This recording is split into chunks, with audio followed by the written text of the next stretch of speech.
Hello दोस्तों, नमस्ते, प्रणाम। मैं घूंघट वाली 960 अपने यूट्यूब चैनल में आप सभी का स्वागत करती हूँ। तो दोस्तों, मैं सुनाने जा रही हूँ बहुत ही प्यारा सा विवाह गीत। जब बेटी नहलाई जाती है शादी के लिए, तक की गीत है ये।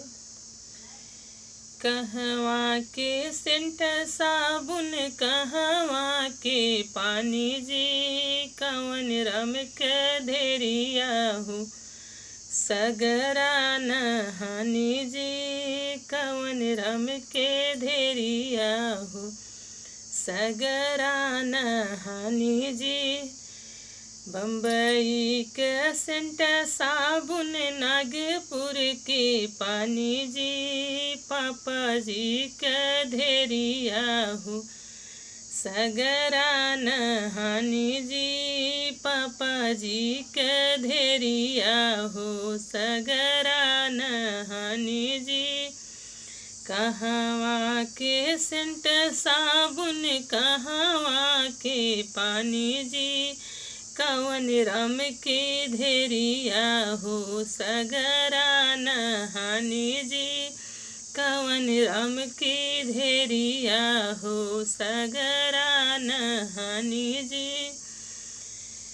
कलकत्ता के सेंट साबुन, बनारस के पानी जी, चाचा जी का धेरिया हो सगरा नहानी जी, चाचा जी के धेरिया हो सगरा नहानी जी।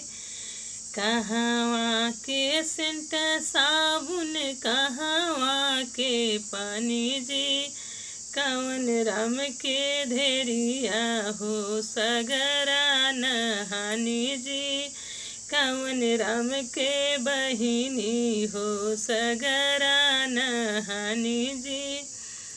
आजमगढ़ के सेंट साबुन, कानपुर के पानी जी, भैया जी के बहिनी हो सगरा नहानी जी, भैया जी के बहिनी हो सगरा नहानी जी।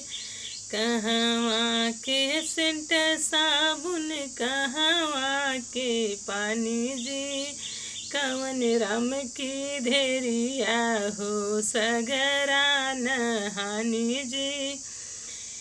तो दोस्तों, ये था मेरा छोटा सा एक नहवान की गीत। और गीत जैसे पापा जी का, चाचा जी का क्या नाम है, सब लेकर गाया जाता है। और कैसी लगी कमेंट में ज़रूर बताना दोस्तों। प्लीज़ मेरे चैनल को सब्सक्राइब करना, वीडियो को लाइक करना। फिर मिलूँगी दोस्तों कोई अगली नेक्स्ट वीडियो में अच्छे गीत के साथ। तब तक के लिए नमस्ते, प्रणाम।